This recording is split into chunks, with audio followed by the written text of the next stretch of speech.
Hello friends, चलिए आज बात करते हैं स्कूल बोर्ड्स के बारे में। गलत स्कूल बोर्ड मतलब गलत कैरियर, ज़्यादा स्ट्रेस, ज़्यादा पैसे खर्च। आज बात करते हैं।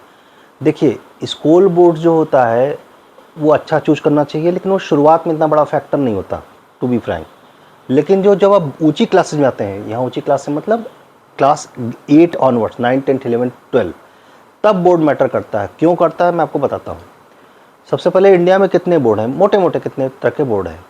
स्टेट बोर्ड्स हैं, सीबीएसई है, आईसीएसई है, और इंटरनेशनल बोर्ड है जिसमें आईजीसीएसई जो कैम्ब्रिज बोर्ड है प्लस आईबी, ये दो हैं। और एक हिडन जेम है जो वीडियो के लास्ट में बताऊंगा, वो बहुत कम लोग पता है और वो बहुत ही काम का है कुछ सर्टन यूज केसेस के लिए। तो चलिए एक एक करके बात करते हैं।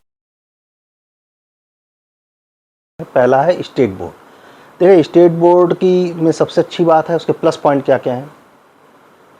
प्लस पॉइंट ये है कि ये गवर्नमेंट स्कूल में यूजली होता है उस स्टेट के, तो इस लिहाज से वो सस्ता होता है। तो अगर जिसके आपकी पैसे नहीं खर्च करने हैं एजुकेशन पे, तो स्टेट बोर्ड का एक यूज केस है। दूसरा, अगर आपको स्टेट स्पेसिफिक एग्ज़ाम देना है तो स्टेट बोर्ड अच्छा है। ये दो यूज केस उसके बनते हैं, क्योंकि वो स्टेट, अब जैसे मैं खुद यूपी स्टेट बोर्ड का पढ़ा हूँ, तो मुझे पता है कि जो स्टेट बोर्ड का जो यूपी स्टेट बोर्ड का जो करिकुलम है, स्पेशली जो ह्यूमैनिटीज़ साइड का करिकुलम है, वो यूपी स्टेट को फोकस करके बनाया गया है। उसमें अगर आप इंडियन हिस्ट्री पढ़ेंगे तो यूपी के पॉइंट ऑफ व्यू से लिखी हुई है। इसी तरह बाकी स्टेट बोर्ड भी है, गुजरात, महाराष्ट्र वगैरह वगैरह चीज़ें।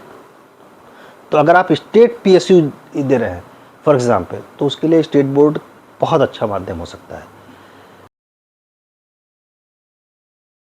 अब बात करते हैं जो दो मेन बोर्ड है जो सबसे ज़्यादा प्रचलित है, वो है सीबीएसई और आईसीएसई। तो एक एक करके बात करते हैं। पहले है सीबीएसई, सबसे बड़ा बोर्ड है, सरकारी बोर्ड है, गवर्नमेंट ऑफ इंडिया द्वारा है, चलाया जाता है इसको। बहुत सारे स्कूल हैं, केंद्रीय विद्यालय, उनका डिफेक्टो है। उसके से अगर आपकी जॉब ट्रांसफरेबल है तो पोर्टेबिलिटी बहुत हाई है। पहला सबसे अच्छा, जिनकी भी जॉब ट्रांसफरेबल हो, 100% गो फॉर सीबीएसई। कोई और मतलब इफ बट नहीं सोचना है आपको, क्योंकि सिलेबस ऑलमोस्ट सेम होता है, बुक्स ऑलमोस्ट सेम होती हैं अक्रॉस इंडिया, कहीं भी चले जाइए। दूसरा, अगर आपको साइंस पढ़ना है और स्पेसिफिकली आप कंपटीशन एग्जाम जैसे आईआईटी जी, नीट वगैरह की तैयारी कर रहे हैं, तो ये बहुत अच्छा बोर्ड है, क्योंकि इसके जो सिलेबस है वो डायरेक्ट लिंक होता है सीधे सीधे कंपटीशन एग्जाम से। तो स्पेशली मैं साइंस के बारे में बता रहा हूँ, मैं अभी बाकी चीज़ों बाद में आऊँगा। साइंस के लिए अगर आपको पढ़ना है तो आप सीबीएसई ही चूज करें। मार्किंग लीनियंट होती है, स्ट्रेस कम होता है, इस लिहाज से भी बोर्ड बहुत अच्छा है। अब बात आते हैं इसके ठीक कंपटीशन में आईसीएसई बोर्ड आता है। सबसे पहले तो वॉल्यूम का अंतर, ये 10:1 रेशियो का है, यानी कि अगर 10 स्कूल आपको सीबीएसई के मिलेंगे तो कंपैरिजन में एक स्कूल ये आईसीएसई वाला आपको मिलेगा। ये अनुपात है पूरे इंडिया में। तो पहली चीज़ तो ये समझ लीजिए। दूसरी चीज़, अब आईसीएसई में फ़ायदा क्या है। अगर आपको ऐसी चीज़ें पढ़नी है जिसमें आपको लिखना ज़्यादा है, to be very precise, report बनानी है या जिसमें रिसर्च करनी है, ICSE is the best board. Syllabus exam का जितना सीबीएसई का है उतना तो है ही, प्लस और भी है। प्लस उसके जो करिकुलम है वो कुछ इस तरह से डिजाइन है कि उसमें लिंग्विस्टिक यानी स्पेसिफिकली इंग्लिश लैंग्वेज पे बहुत फोकस है। इसलिए कॉमन भाषा में कहा जाता है कि भैया ऐसे लड़के हैं बहुत तेज इंग्लिश बोलते हैं। वो इसीलिए बोलते हैं क्योंकि ह्यूमैनिटीज़ में स्पेसिफिकली लिंग्विस्टिक पे बहुत फोकस है। इनफैक्ट आईसीएसई केस में तो लिंग्विस्टिक इज़ ग्रेटर देन, चाहे आप साइंस ले लीजिए, चाहे आप कॉमर्स ले लीजिए, ह्यूमैनिटीज़ ले लीजिए, कुछ भी ले लीजिए, language is one of the main criteria. जो मैंने जो नोट की है, एक तो ऑब्वियसली ये है कि इसके स्कूल कम होते हैं।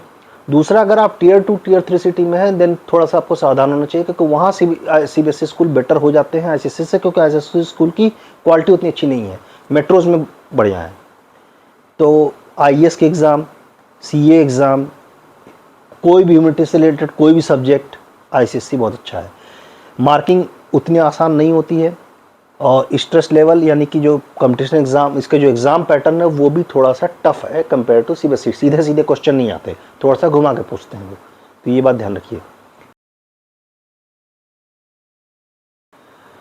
अब आते हैं तीसरा, आईबी और आईजीसीएसई जो कैम्ब्रिज बोर्ड कहते हैं इसको, उनके बारे में। देखिए, ये बहुत ही लिमिटेड स्कूल हैं, I think few hundred schools हैं ओवरऑल इंडिया। सबसे पहले ये सिर्फ मेट्रो सिटी में अच्छे हैं, बाकी अगर आपको मिल भी जाए तो आप तो लकी, लेकिन एक तो आप लकी होंगे, दूसरे वहाँ पे भी उतनी अच्छी क्वालिटी नहीं होगी। सिर्फ और सिर्फ मेट्रो सिटी में बहुत महंगे हैं और मिडिल क्लास के लिए नहीं है। रेट रेस में आजकल लोग पुत्र मुँह में करवा देते हैं, उसका कोई सर पैर बनता नहीं है, बेसिकली कोई यूज केस नहीं है। सिर्फ और सिर्फ उनके लिए है जिनको पता है कि मुझे बाहर ही पढ़ना है, उसके लिए है। मार्किंग बहुत टफ है, स्ट्रेस बहुत टफ है, वो अराउंड द ईयर पूरा आपको असेसमेंट लेता है, केवल एक एग्ज़ाम का भरोसा नहीं होता ये। तो वहाँ ये फ़ायदा आप ले सकते हैं। लेकिन जिनको बाहर पढ़ना है उनके लिए, जिनको जरा भी सा भी शक है कि वो बाहर नहीं पढ़ेंगे, उनके लिए बोर्ड नहीं है। कोई फ़ायदा नहीं है ज़्यादा स्ट्रेस में पढ़ने का, कोई फ़ायदा नहीं है ज़्यादा डबल ट्रिपल पैसे खर्च करने का, कोई स्कूल खोलने का कोई बिल्कुल सरदर्दी है। ज़बरदस्ती लोग वाहवाही और उसके चक्कर में कराते हैं, कोई उसका सर पैर बनता नहीं है। कैम्ब्रिज उससे भी टफ है, आईबी से भी टफ कैम्ब्रिज है, तो उसकी वो मोर और लेस बात एक ही है। आईबी बोर्ड जो बेसिकली संचालित है वो स्विट्जरलैंड का है, कैम्ब्रिज वाला आपको पता ही कैम्ब्रिज कहाँ है, लंदन। लंदन मतलब यूके में, नॉट लंदन स्पेसिफिकली। तो वो उससे भी टफ है, तो बात घूम फिर के वही बन जाती है। जो अब हिडन जेम है वो है NIOS या ओपन स्कूलिंग, जिसके बारे में बहुत कम लोग को पता है। अभी तक आपने जितने ऑप्शन देखे हैं सब में आपको रेगुलर और प्राइवेट दोनों का ऑप्शन मिलता है। ये इकलौता ऐसा बोर्ड है जो सिर्फ प्राइवेट देता है। जो लोग भी वोकेशनल स्टडीज़ करते हैं, आर्टिस्ट हैं, स्पोर्ट्स प्लेयर हैं, इनके लिए सबसे बढ़िया बोर्ड है NIOS। कोई चकचक नहीं है, कोई झकझक नहीं है, सिलेबस ईजी है, बहुत ज़्यादा प्रेशर नहीं है, फ्लेक्सिबल है, क्रेडिट बेस्ड सिस्टम पर ज़्यादा काम करता है, उसमें आप ज़रूर जाएँ। ये बहुत लोग को नहीं पता है, और जब मैं वो कहता हूँ बहुत लोग को नहीं पता तो बहुत ही बहुत ज़्यादा है, यानी बहुतों को ही नहीं पता है ना क्या चीज़ है। बहुत अच्छी चीज़ है, एक बार आप ज़रूर इसको चेकआउट कीजिए कि इसमें क्या होता है। बिल्कुल सरकार का ही ये भी बोर्ड है और कोई इशू नहीं होता है, इसके सर्टिफिकेट हर जगह वैलिड है, सब कुछ बढ़िया है, कोई दिक्कत की बात नहीं है। तो अब मूल क्वेश्चन तो रहेगा यार अच्छा बोर्ड कौन है। देखिए अच्छा बोर्ड क्वेश्चन तो क्वेश्चन ही गलत है। पहले तो अगर एक ही अच्छा बोर्ड होता तो यार फिर इंडिया में वही होता, कॉमन सेंस की बात है। फिर 10 बोर्ड बनाई क्यों है? कुछ परिस्थितियों में X बोर्ड अच्छा होता है, कुछ परिस्थितियों में Y बोर्ड अच्छा होता है। तो आपको अपने हिसाब से देखना है कौन सा बोर्ड अच्छा है, इसीलिए सारे बोर्ड बनाए गए, इसीलिए तो ऑप्शन दिया गया है आपको।